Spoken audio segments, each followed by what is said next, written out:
Great Scott! Are you a sports fan who loves to have a good laugh? Oh, yeah! Then you're in the right place. I'm gonna make him an offer again. Life moves pretty fast. Patriots win the Welcome Super Bowl! to the Man Cave Chronicles. Brady has his fifth!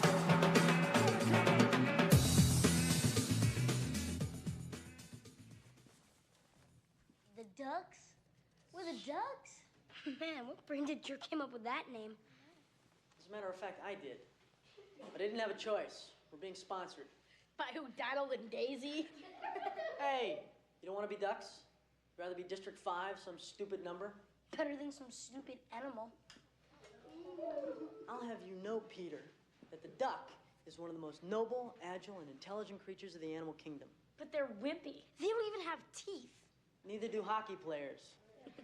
Have you guys ever seen a flock of ducks flying in perfect formation? It's beautiful. Pretty awesome the way they all stick together. Ducks never say die. Ever seen a duck fight? No way.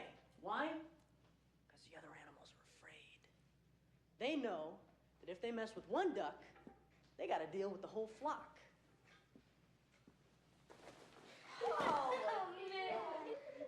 I'm proud to be a duck, and I'd be proud to fly with any one of you. So how about it? Who's a duck?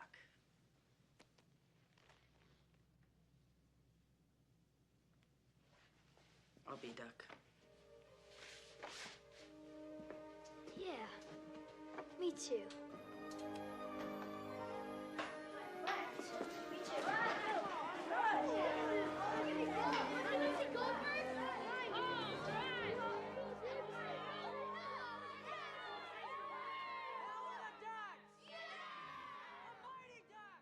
Welcome to another episode of the Man Cave Chronicles podcast, the podcast of talk culture where everyone has a story. I am your host, Elias. You can find me on Twitter at the MCC Podcast. My guest this week, you remember him from the movie Heavyweights and the cult classic The Mighty Ducks, Aaron Schwartz. Aaron, welcome to the cave.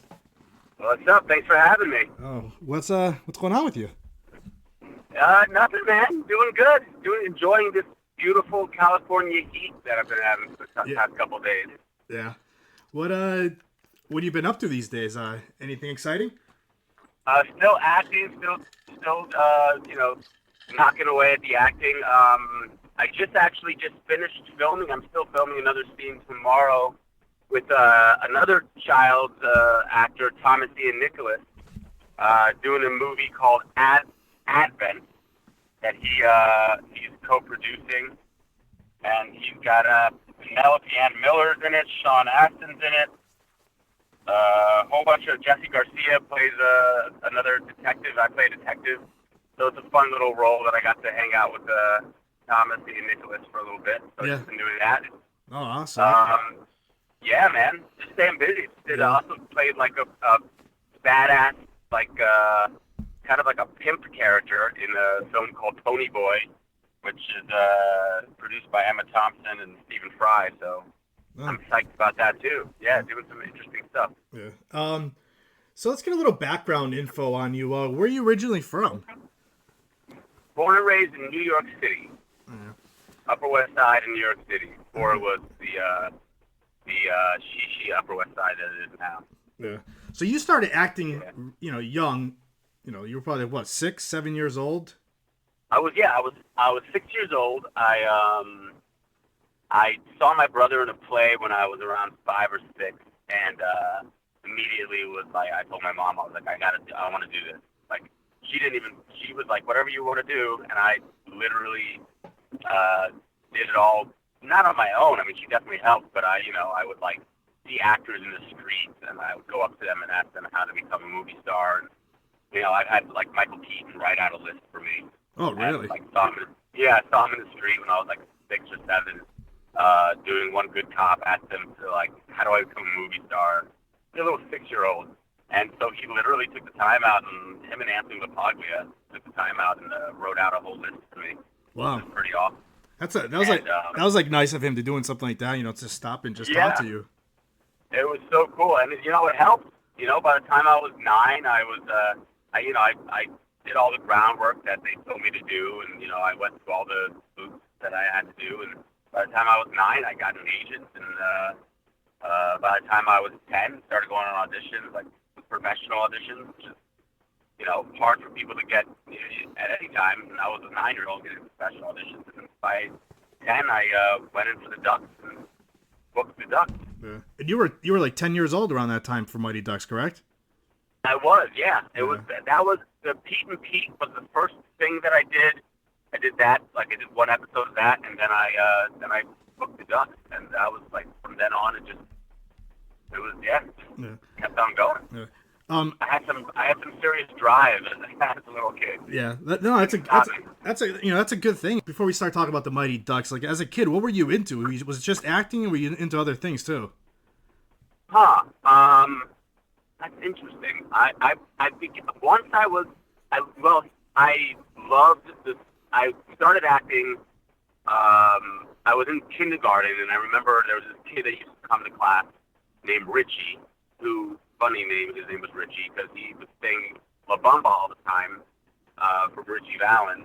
And I remember watching that movie when I was 6, and like my first audition that I had, I sang La Bamba. So like I guess music, I was into music a lot when I was a kid. Okay. But yeah, once I was 7, I was completely obsessed with being an actor. Yeah. Like everything else didn't matter. It was just acting. So yeah, I wasn't your average everyday 6-year-old. Yeah. So you were into like video games and stuff like that as a 6-year-old. Oh yeah, I was. I mean, at the time, I loved Nintendo. At the time, Nintendo just came out. Atari was out. Nintendo just came out. I loved music videos. I remember MTV was, pretty popular at the time for just music videos. I loved music videos. I went to go see Michael Jackson like 3 times at concert. Oh, that's awesome. I was kind of into Michael Jackson. A regular kid in the early 80s, pretty much. Do you remember auditioning for the role of Dave Karp for Mighty Ducks? Yeah, I do remember the audition. I don't think they had me audition for Karp in the beginning. I forget who they had me audition for, but I remember showing up and they asked me if I knew how to ice skate. Of course, I said yes, but I had no clue. I've never ice skated before.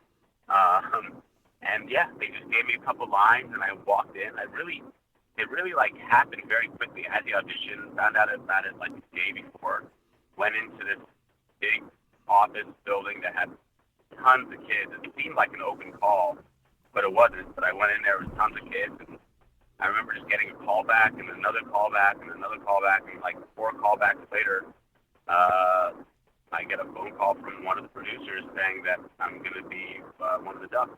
I mean, that's awesome. But how was it working with the cast of like with Emilio and Joshua Jackson and the rest of the crew? Amazing. Yeah. It was amazing. It was really incredible. We were all, kind of in the same boat. We didn't know exactly what was going to happen with it, but we all knew that there was a big. Everything that I've ever done since, I've never had that feeling of camaraderie or family. Like when we wrapped the shoot, I remember everybody was in tears because it was just like, okay, here's this kind of bond, this family that we created over the past. It was like 5 months. It was a long shoot. So for like 5 months, almost half a year, we created this, lived next to each other. We saw each other every day, and then all of a sudden it's like, okay, time to get on with life again, and you leave and you don't see them again. Yeah. And it was my first taste, I think, as a child. It was the beauty of the business and kind of the sadness at the same time that comes along with it, where you create relationships with friends, and then all of a sudden those relationships and friendships kind of cease at the end of it. Yeah. Although with all the Ducks, they didn't really cease. I'm still good friends with everybody. Yeah. Did you have any prior ice skating for the role? No. So you had to No. you had to learn how to skate? I had to learn how to skate. We all lied. Everybody, all of us lied to the casting directors, the directors, and so we all had to. They scheduled the shoot to be only a 4-month shoot or 3.5-month shoot. Ended up being almost 5 months because it was a good month of change, plus just 5 days a week, 8-9 hours a day, just going through hockey training, ice skating training. Yeah. Did you expect this to be a big hit like that when you were a young kid? I didn't. I mean, I didn't really know what to, like, I was so young. I really didn't know exactly how things work. All I know is that I would show up and there was a big Panavision camera with film.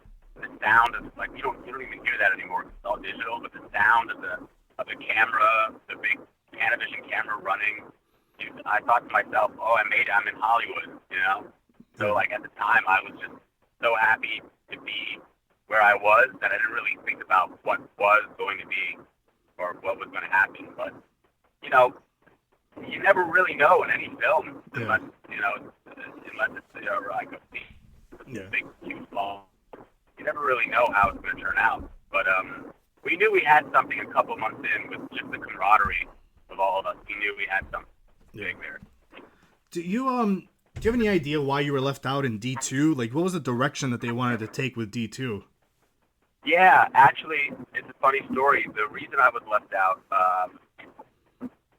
is in part 2, it needed to be like a year or two later, and they needed to be in high school.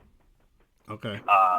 All of us were primarily the same age. I was part of the younger crowd, so it was me, Jussie Smollett, Danny Tamborelli. Jussie Smollett is now in Empire. Danny Tamborelli from Pete, and all that. We were part of the crew that was a little younger looking, and we didn't really age quickly. We still looked like we were, in 4th grade when they needed to film the second movie. So it didn't work out. They needed to bring in other characters, and they also needed to make sure that everybody was the same age. Yeah. So that was primarily the main reason. There's rumors floating around for like a Mighty Ducks TV series. Have you heard anything about that? Yeah. There's apparently it's being written. They're not giving us a lot of information because I think they're still trying to shop it around, or it's been picked up. And actors honestly don't really get a lot of that information until it's like greenlit, ready to go. Yeah. But there's a lot of the behind the scenes negotiating and all that stuff going on. But I know there is one written. Stephen Brill and Jordan Kerner is the executive producer. Stephen Brill is the writer, and he's also the writer and director of Heavyweight. I think they wrote a full series. So it's up in the air right now. Yeah. It possibly could happen, and it possibly could not. This is the way Hollywood works. But if it does, fingers crossed, you might see me again on TV. There you go. Do you remember what's the funny? Do you remember what's the funniest thing that happened to you on the set of Mighty Ducks? Oh, I know there's some crazy stories. I wouldn't say the funniest. I could tell you a crazy story about me and J.D. Daniels, who played Pete. We were like practicing throwing footballs. There's a big way to teach people how to ice skate is to have them throw footballs at each other, and they kind of you figure out how to maneuver with your skates. JD fell, and I accidentally sliced open his pinky finger. Ooh. Like it almost fell off. I had to sew the whole thing back on. Wow. That was one crazy incident. Something funny. There's a lot of funny stuff. I'll tell you, the funniest stuff was just, Brandon Quentin Adams, who was also in Sandlot. He played Jesse.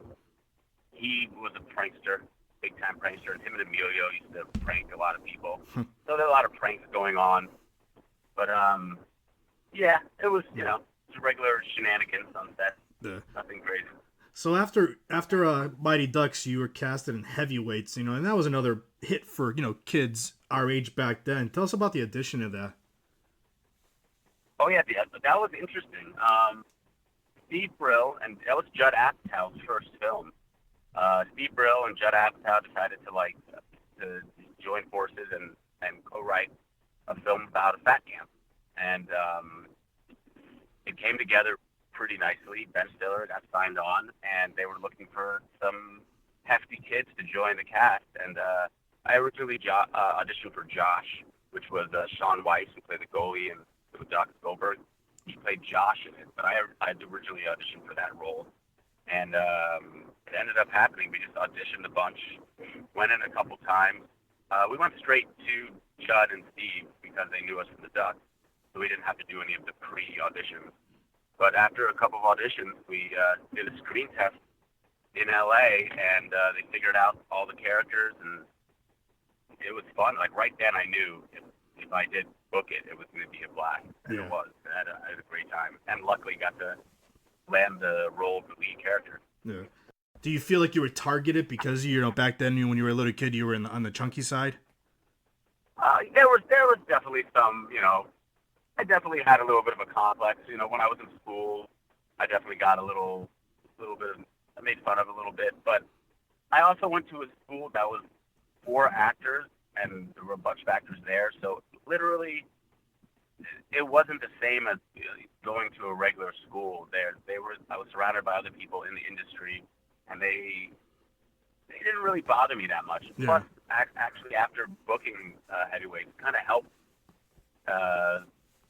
people from making fun. It helped people to not make fun of me. Nobody was making fun of me anymore after that. I kind of felt, it was more, people were in awe that I booked a movie about being fat. Yeah. So it was kind of cool, actually. Yeah. I saw on Instagram that you guys were doing Blu-ray commentary for the movie. Yeah, that was a while ago. That was a throwback that I did. Okay. That Blu-ray was done, I think, around the end of 2013. And a lot of people don't know about it because I don't think there was a ton of publicity around it. I know Judd threw stuff out here and there, but there wasn't Instagram at the time, or he wasn't on Instagram.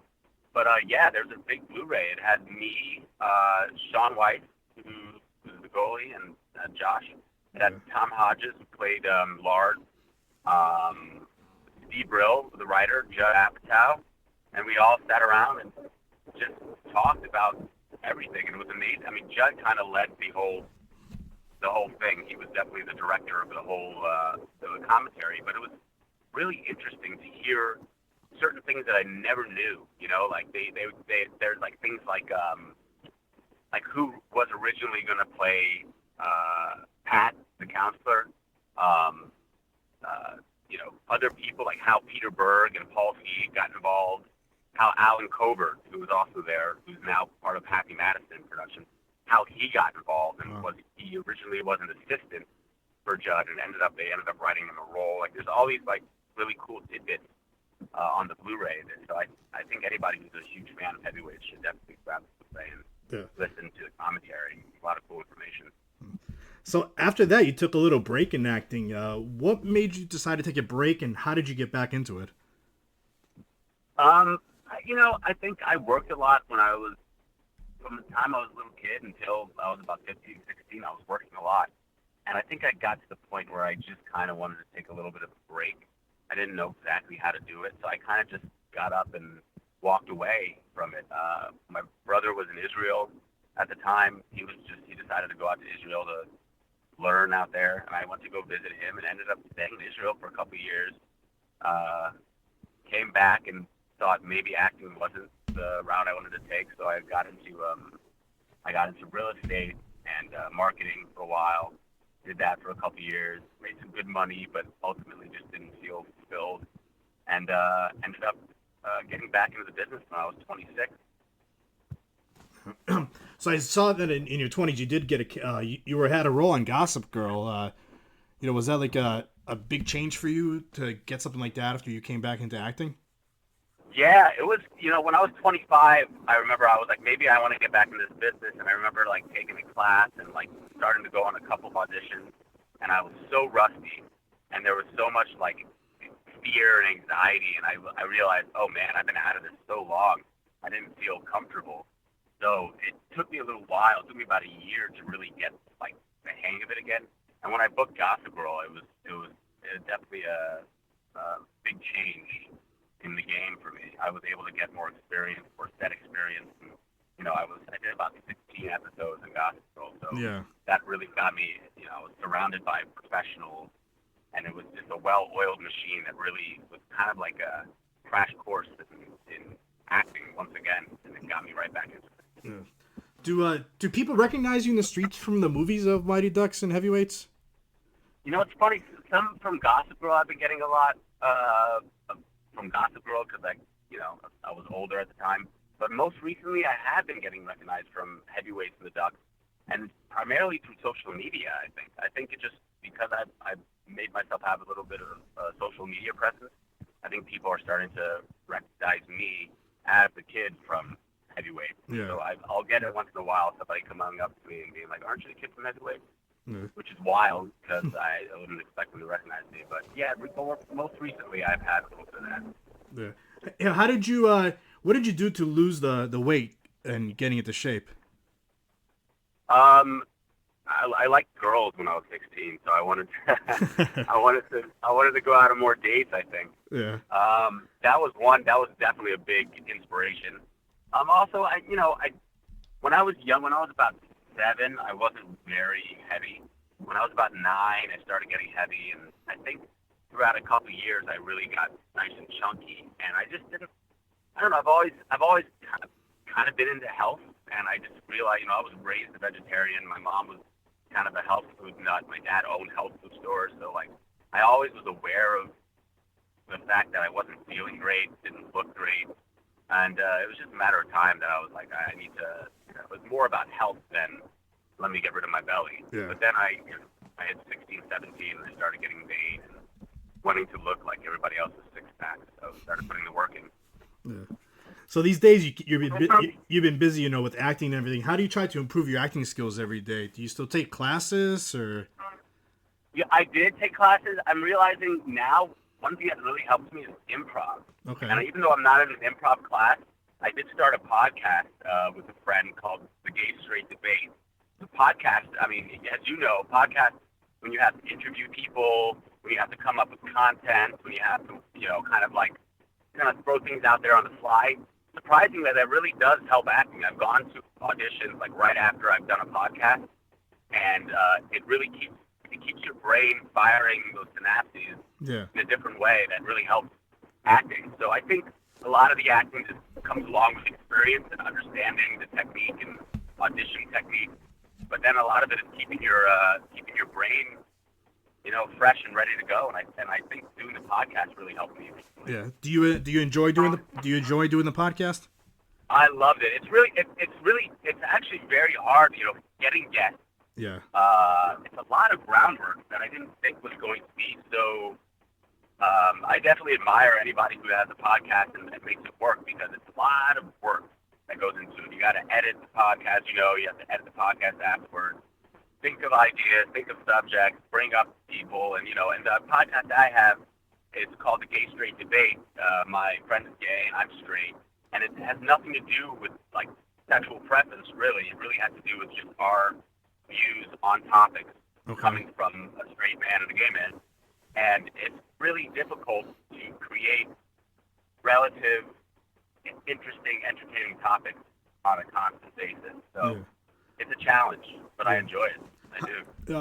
You guys are available on all podcast platforms? Yeah, right now it's Spotify, iHeartRadio.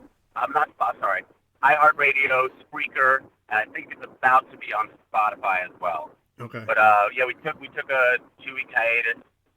My friend took a break, and I had to film a couple things, but we're probably starting back up within the next week or two.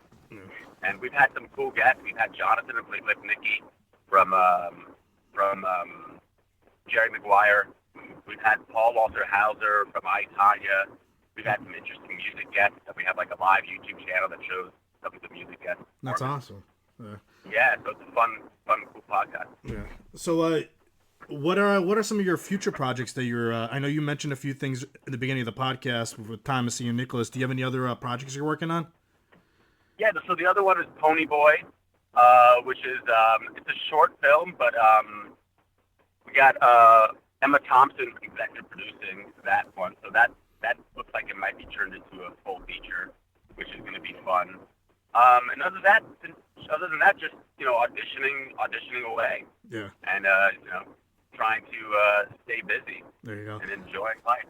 All right. And how can the listeners find you on social media? So yeah, Aaron Schwartz 11. Nobody really does anything except for IG anymore, right? So I guess it's the only thing. So it's Instagram is Aaron Schwartz 11. So it's AARON SCHWARTZ 11. That same thing with Twitter. Probably the same thing with Facebook.